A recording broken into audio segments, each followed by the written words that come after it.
All right, so we just got to Fiji. We got like an hour layover before we head to Australia. We're going back there now to do all the comedy festivals. So we got like the Perth Fringe is the first one coming up. And then after that we do Adelaide. But in between we're gonna go see our lovely Eloise Knees, the best tattoo artist on the planet on the Gold Coast. So yeah, I decided to fire the vlog back up to try and document this. Last time I was here, we got kicked out because of COVID. So it's good to be back, and hopefully that doesn't happen again. Anyway, I'll try to get some cool videos for you. Maybe we'll go surfing, fight a shark, who knows? All right, team, well, I should show you. This is the hotel room I'm staying at here in Perth for the next couple weeks. Also, I'm just learning how to use this gimbal, so it might be all over the place. I don't really know. I don't know what I'm doing. I don't know mixy-matchy. Yeah, so it's not too bad. You got like your little bed over here, got your TV. It's got one fridge for me, which is cool. I don't know if you can see that. This is my little workstation over here where I'll do all my workings. And then you got yourself a little bathroom area here where you do all your bathroom stuff. That's it. You want to know something really weird about Australia? Check this out. Ready? Watch this. It's how the toilets flush. They're so weird. How do I change this? Oh yeah, you just flip it. Dude, look at this.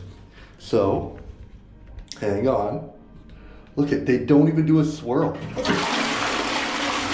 It just dumps a bunch of water in there. Like, that's crazy. And then, yeah, here's how you have to grocery shop. So, because I don't have a fridge or anything, this is basically what I eat. So you get yourself Greek yogurt, a bag of granola, and then berries. And that's kind of my breakfast. It'll be breakfast every day. And then for, whoa, watch it. Little gimbal, stupid thing. And then this is lunch. You get yourself some frozen chicken, or not frozen chicken, I guess just sliced chicken, and then canned tuna. And I got a couple of these. They seem pretty cheap. They're like these protein Greek yogurts with 20 grams of protein and no added sugar. And I'll probably have that until I can go get myself a tub of protein powder. What I do now, this is like my daily routine. So every day when I wake up, first thing I do is I write. I don't know how to make this thing. I guess I gotta point it down. I write, so I sit down and I do 15 minutes of writing. First thing I do is I write down my regrets from the day before. Well, look at this camera all over the place. I write down my regrets from the day before because I find regret is really good at instructing us and letting us know what we value. Because if you know what you regret, then you know what you value. After that, I write down 3 things I'm grateful for, and then I journal an event from the day. And I do this all in like a 15-minute time block. I'll never write this journaling method for more than 15 minutes in the morning. And then after that, I go into 15 minutes of joke writing. That's where I pull off premises and I just try to write dumb jokes out of it. Usually try to get 5 done in that 15 minutes. And then after that, I go over my routine. So I'll write out my set list and construct my hour and work on like tightening that up and figure all that out. And then just do that every day. And then after that, I go to the gym. So it doesn't matter whether I'm in Australia or I'm in Canada, wherever I am, the process is the same. Just lather, rinse, repeat. And eventually, hopefully one day, we can buy my mom a house. She already has a house, but I mean, it'd be cool to like get her a cool one, you know? All right, so we're here at this mall. Oh, there we go, that's the thing. All right, there we go. All right, we're here at the mall in Australia. Dude, this is one of the best things about Anytime Fitness. You learn this being a van hobo, because this is usually how I shower. There's Anytime Fitnesses like everywhere in the world. When I went to sign up, apparently they have most locations worldwide. And my little fob from Canada, you just go up and you fob it. I feel like it takes an extra second because I got to go check with Canadians, make sure I'm allowed in, that I kept my membership up to date. But yeah, going bang out a workout. It's become very beneficial to me. Like, I'm very proud of the little routine I have now with like the writing and then the gym and all of that. Because I find like you really learn this when you're traveling around living in a van and don't have like a home base, is that wherever you go, there you are. So it doesn't seem to matter where you are, like your problems always follow you, all of those things. So developing like a good routine that isn't specific to a location is like critical if you're gonna try maintain some sort of productivity and mental health or whatever as you travel around. So yeah. Good morning, everybody. So it is now Friday. Today's the first day of my of the Fringe and my first show tonight at Yonge Square. It's like 5:30 in the morning. I've really been struggling. I can't sleep right now. So I'm gonna go to the gym, try to work out early, and then hopefully come back and nap this afternoon. Energy management has been something I've really been like, I don't know if I've really been paying attention to it a lot lately. Because like as a comedian, it's hard because I try and do like the business stuff and I try and do like a follow the, you know, like rise and grind, get to work. But comedy is such a late night activity that it's like you need your peak energy from like 7 o'clock to like 11. And that doesn't go well with waking up early. I've really noticed it since I started headlining, like trying to manage my energy, because there were some days where it's like I got up early, did all my work, my writing, like went to the gym, did everything, and then come showtime and you're just gassed. And it takes a lot of energy to do an hour of comedy. I never would have thought it would be such a workout, but it's so exhausting. Like I even noticed over the holidays, I think it's easier to play a sport. Like it's easier for me to play hockey tired than it is to do comedy tired, just because comedy requires such there's so much mental capacity. Like you're constantly thinking the whole time. I mean, that's the thing I can't explain it, because hockey, like you're thinking the whole time too, but it seems more like instinct and reflex. But maybe it's just that I've been playing hockey for 20 plus years or something, so maybe comedy will get like that when I just get better at it. I don't know. But yeah, anyway, we're gonna head off to the gym now, try to have an early workout, and then get a good start to the day. Well, you guys, it's finally time. We're here, dude. We're like an hour and a half from going to meeting the sound and lighting crew for the show tonight. Ticket sales are close to 200 tickets sold here for the amphitheater for our first show. It's exciting, man. I don't know. I'm actually really nervous. I haven't been this nervous for a long time for a show. I'm trying to, like, I've been going through my acts this afternoon, trying to think of the references. I'm like, will all of these references translate? Like, do they siphon gas here? And then my mom, I called her. She actually looked up a story. Apparently some Australians end up siphoning shit out of a motorhome. They siphoned from the wrong tank, and so these guys got that, which was pretty funny. Here's like kind of my set list for tonight. I'll turn this thing around and show you guys here. So this is the set list. Basically just write everything down into their chunks. One thing I write on all of my set lists, I write "My mom loves me" in case the show goes bad. I remember that. And then a couple little notes for myself. And it's remember to have fun. Don't be afraid to fail. That's a big one. That always reminds me, like, don't worry. Like you can, this is the general blueprint, but like, go ahead, try new stuff, change it. I love the audience. That's probably the biggest thing that changed my, oh God. Where'd you guys go? There you are. That's probably the biggest thing that changed my performing. Anyway, I wouldn't say like, not my joke writing or anything, but the way I perform was once I started being like, I love the audience. And then I just realized like, it's not you versus them. Like they're on your team. They're here to have a good time. You're here for a good time. Like we're all in this together. Let's just have some fun. And now, dude, whenever I walk on stage, I greet the audience as if I'm coming home to the RV to meet Finley, you know? And that has helped me out a ton. You're like, dude, these are my friends. Like, I can't wait to hang out with you guys. And it's not like, oh, I got to win them over. You're just like, no, dude, we love each other. It's a good time. So yeah, I'm excited. I'm going to start heading down there. It's going to shower and then get in my gear, which is going to be insane, dude. It's like 31 degrees out right now. And I got to get on my tie and suspenders. Anyway, I love you guys. Let's get after it. All right, we're like an hour and a half from showtime. Just got down here to the Yagan Square Amphitheater, and we're with Annalise and our good man Dan over here, and we're doing a setup, getting ready to laugh and have some fun, man.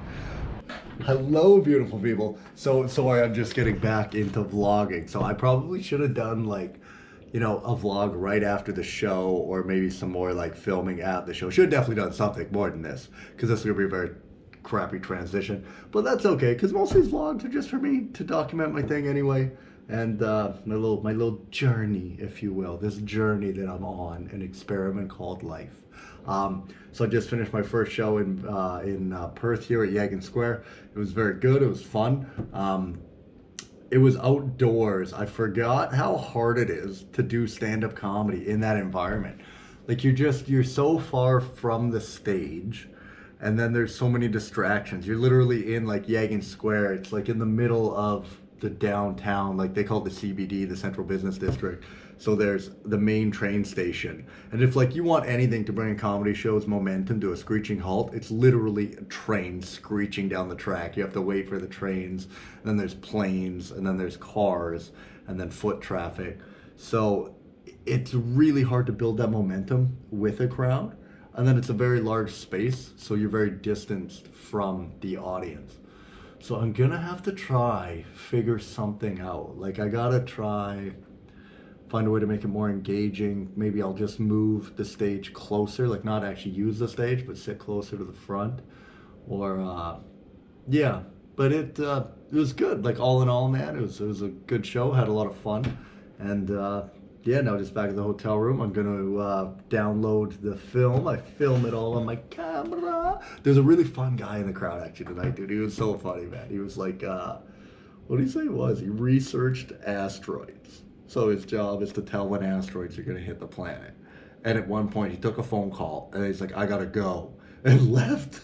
And I'm like, should we all be leaving? What is going on, man? You gotta tell us if you're going to the bunker. It was hilarious. I'll try and see if I can get some clips of it on the thing and show it to you guys. He was a great treat.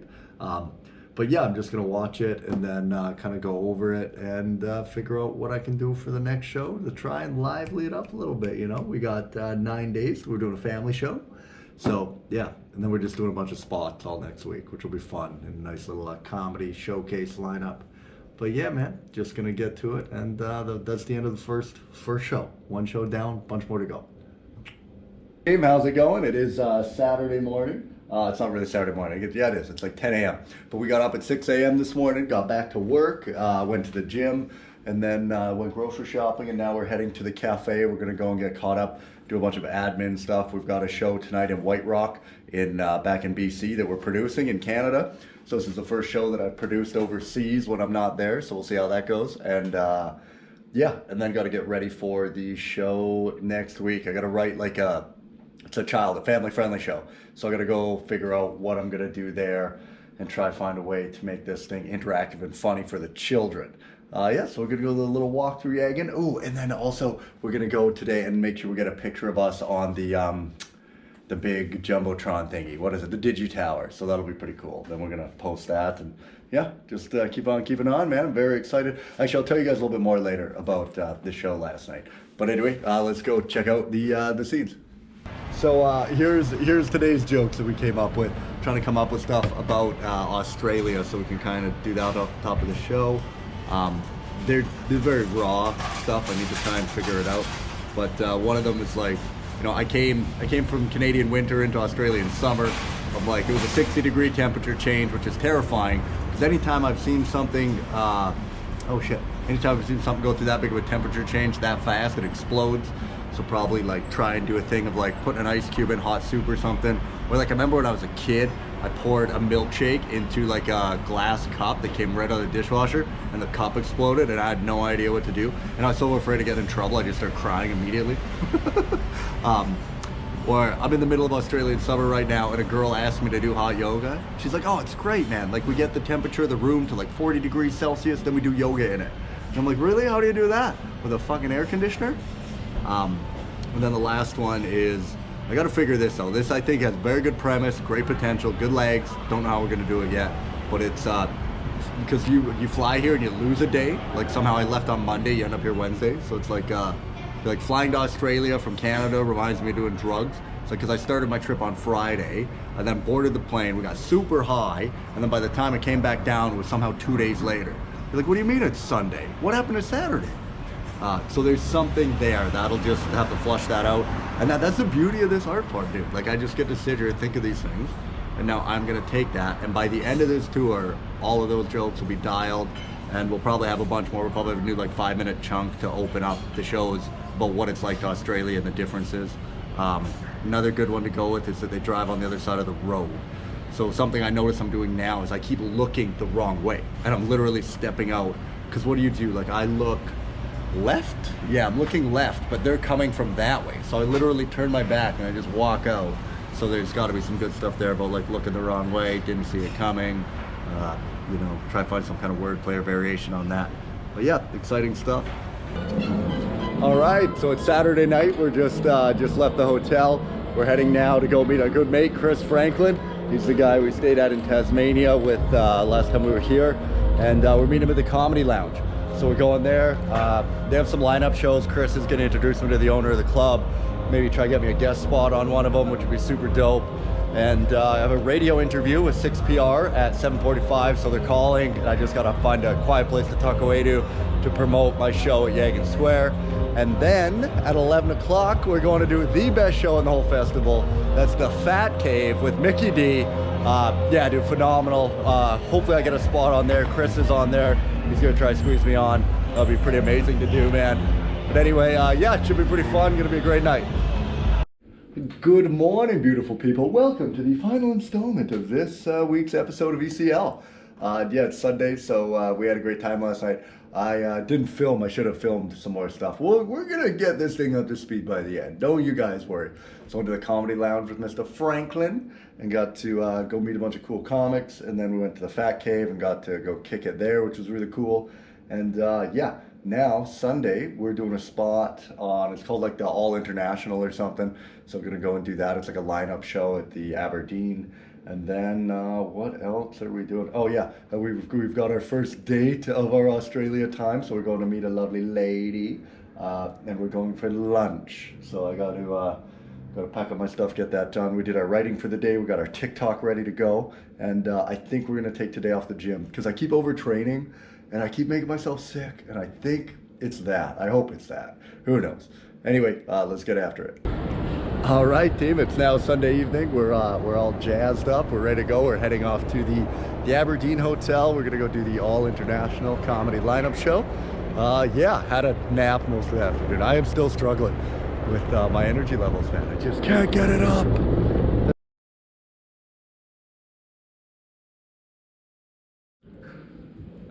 Well, you guys, that wraps up this episode of An Experiment Called Life. We just got back from doing our spot over at the Aberdeen. Super fun to get out there and perform and do that. I don't really know what I'm doing with this vlog. All I know is I want to start getting some sort of long form content back out there. I do the TikTok so much and all that stuff. So I don't know if I'm just going to, like, I think a podcast is the move, but I don't know about doing a podcast. So I think I'm just going to do this for now. And I don't know, if you guys have any suggestions on what you want to see, let me know. If not, I'm just going to keep doing this mostly for me, document my little journey of what I'm doing. And yeah, it's Sunday night. Just going to edit this video now, get it all sorted for you. And then we'll put that out. Tomorrow's Monday. And yeah, start another week of shows. Very exciting stuff. And I will we'll see you guys there.